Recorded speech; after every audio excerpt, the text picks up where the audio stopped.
Hi. Hello. Hello.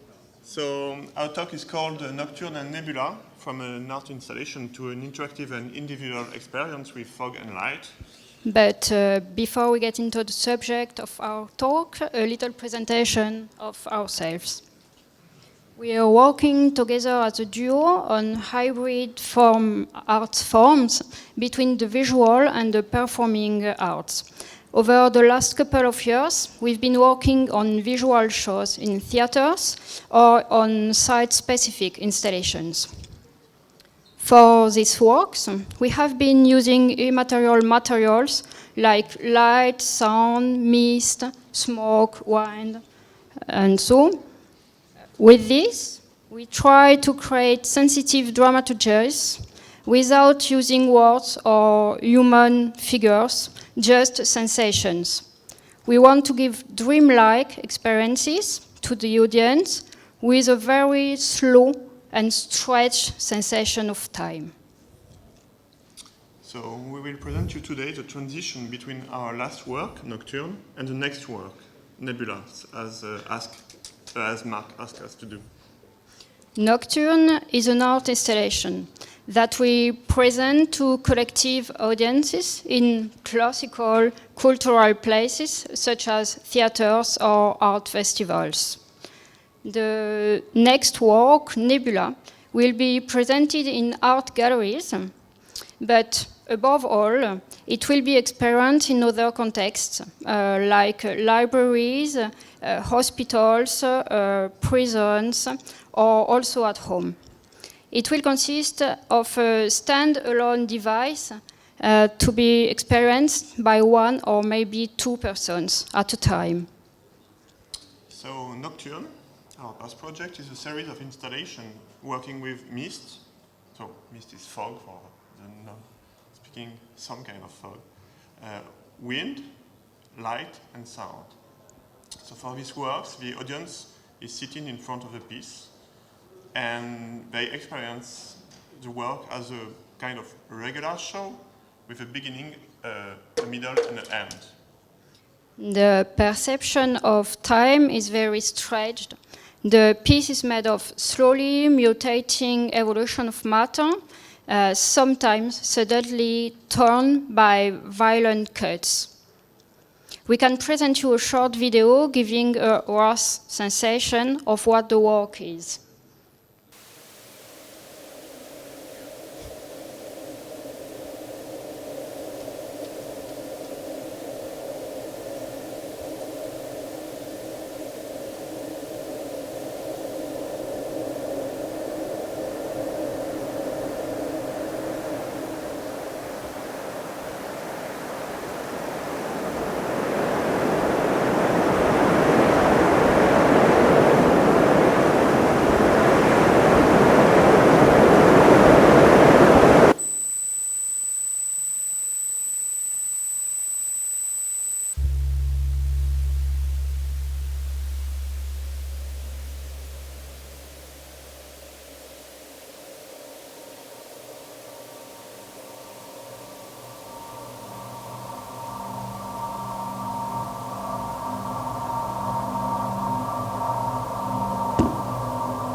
hope it helped you figuring out a little bit what the show currently is.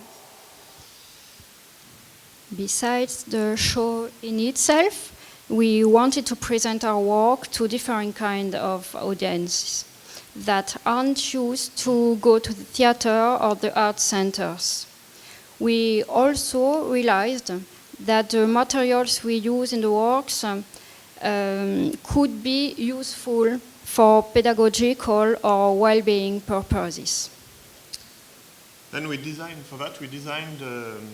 we call that audience engagement workshops, in which the participants can play with the mist, the wind, and the light directly on a device. So as you can see on the photograph, they first play physically by interacting with the mist with their breath or by moving their hands or using torchlights. And then after a while, we give them access to the different parameters of the device through an application developed on an iPad, and this application we initially developed for creating the different scenes for ourselves in order to create the different scenes of the show that you just saw. But we made a little video to show that to you. So that's the application here. In the middle, the blue sliders are the mist makers. So here, you can see in the middle this little kind of fountain, which is generating the mist. There are several ones around. Like, of course, when you are seeing a show, you don't see the sources of the mist or light, but here, we showed it with a bird's eye view in order to show it better. So for each of the light sources, we can have like red, green, and blue and white components. So we can like pick up and choose like any kind of colors.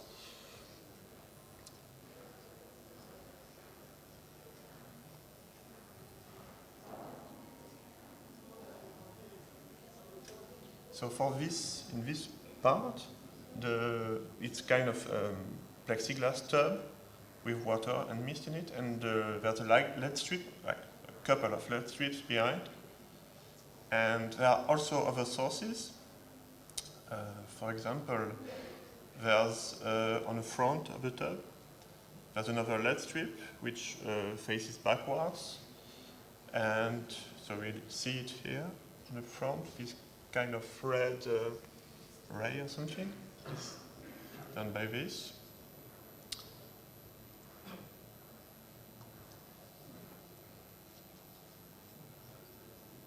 So we also have LED spots for punctual sources.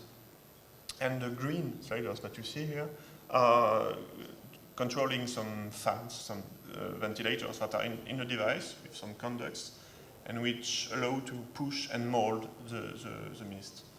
So now, with another LED strip which is on the bottom, on the front of the device, we can illuminate the mist that like goes over the tub. So, yeah, more wind makes more mist.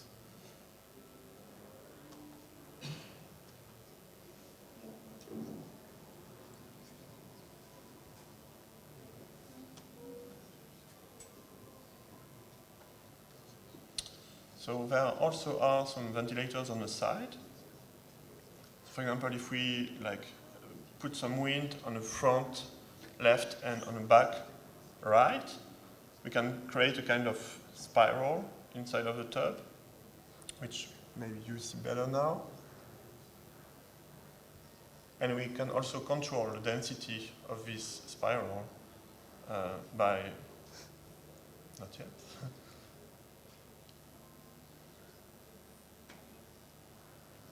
And by removing some generation of mist, we control the density. As you can see, it stays some time, even if it dies out after a while. So it's a very special matter to manipulate. And if we remove the wind, you see that there's a kind of inertia of the matter itself. So it keeps on moving and turning, even if there's no wind anymore.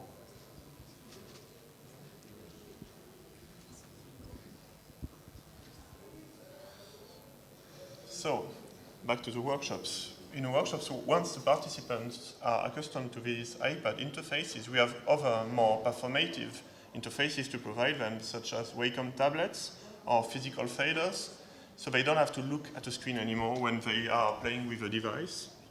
When we have time for that, we guide the participants toward designing their own show and then performing it collectively. We try that this workshop lasts at least a few hours and ideally a few days, so that participants can really develop an intimate relation to the device and the personal use of it. But in the best case, even if we have several days, participants barely have enough time to really get accustomed to the practice. Also, the workshop requires the presence of somebody to lead them, which is typically us. So these are some reasons why we thought about creating Nebula, so that people can have access to the device alone and for a longer period of time. So here you can see a very rough simulation of the Nebula device. The furniture will be conceived with a designer. It will be a little bit smaller, about this big, more or less, than the previous devices, which are much bigger, like this or this. And it will probably be rounded.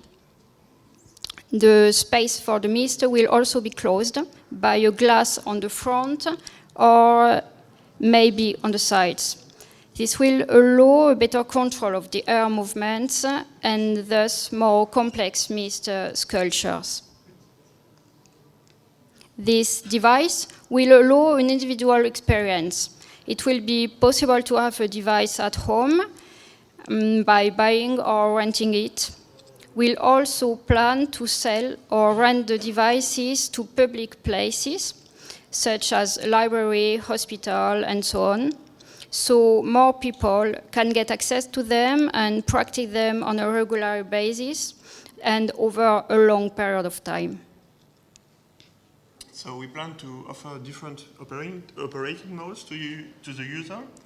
First, we plan to have a player mode, which will allow the users to download and play compositions, some kind of mini shows, but will be specifically designed for Nebula by us or other artists, and also two interactive modes.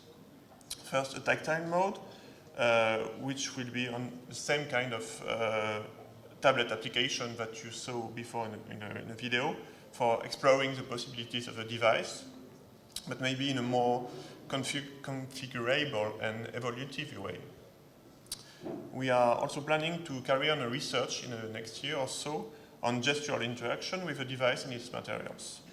There is still a lot to devise about it, but we plan to experiment with contactless interfaces such as the Kinect or Lip Motion. And we also, of course, want this interaction to be as intuitive as possible.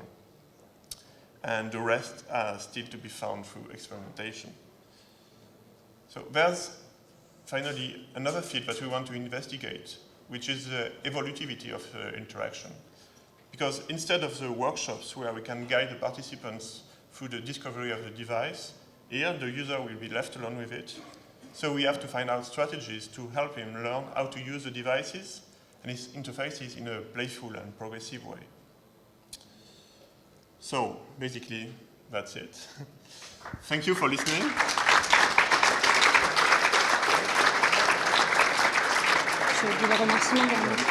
We hope you found the talk inspiring. We would also like to thank Picta Novo for funding both of these projects through their Experience Interactive Fund and for allowing us to take the time for experimenting these projects before going into production. Thank you also, Mark, for inviting us, and thanks again you for your attention. And if you have questions, please, we'll be happy to answer.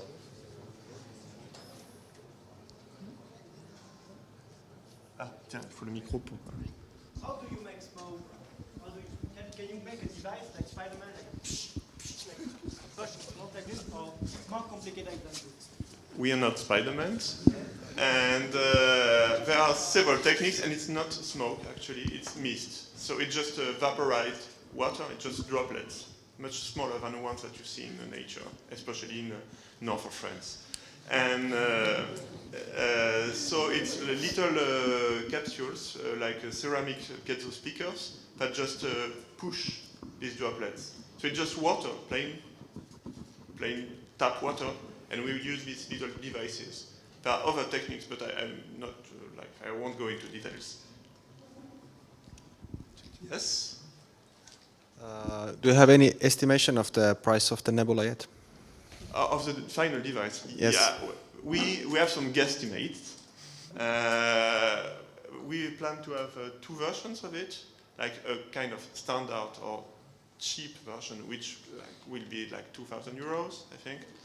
And we also plan to have like some more premium versions, more like advanced, which will much be more like 5,000 euros. Unfortunately, it's not cheap. It's not going to be cheap. Yes. One more question: Are you familiar with the projector background technique? Sorry.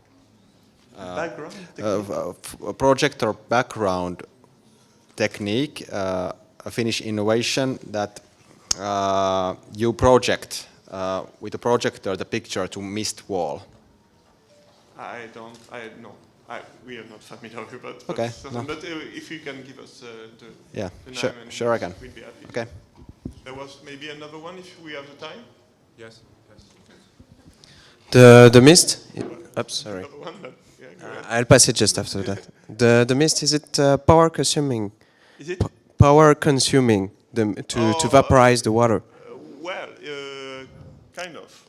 I mean, Like I think the wall brumizators in the example we showed is like 300 watts. 300 watts. Okay. So that's not nothing, and it also heats. So we have to cool down the water after a while. Okay. That's another constraint for the device. And is it using a lot of water? Well, this device, the one that we show on the video, which is this big, that's 30 liters, and a big one, for the show that you saw on the first video, which is like more like this, it's 100 liter, and this one has a much more like mist makers. Okay. And so, how long can it last? For 100 liter or 40 liter? Oh, very long. Do you have to refill it often? Yes, you have to, because after some time it evaporates, and so it has to be a certain level. But like there are like in the shows we are here to adjust the level, and for the Nebula device we'll find out some like solutions, like just like a toilet flush we do, I think. Okay, so so how many time can it last for 40 liters? I don't know. As long as there's water, it works, and so there will be ways to refill. So I don't really know how to answer your question. Did you bring it here so we can play? Can we play with it? We want it, so looks so cool. We're very happy that you want it so hard. But it's a bit of logistics to bring it down here, and it's quite a fragile, the prototype that we have. So unfortunately, it happened this weekend. I'm very sorry. We are very sorry. There was one. Yes, the last one. And maybe we must leave place. Have you thought about fire material? About fire? Fire material instead of water and so on. Not with fire. We've been working on stage in theaters with staged smoke, but it's not done with fire. I mean, maybe that could be another project. I don't know. Okay. Why not?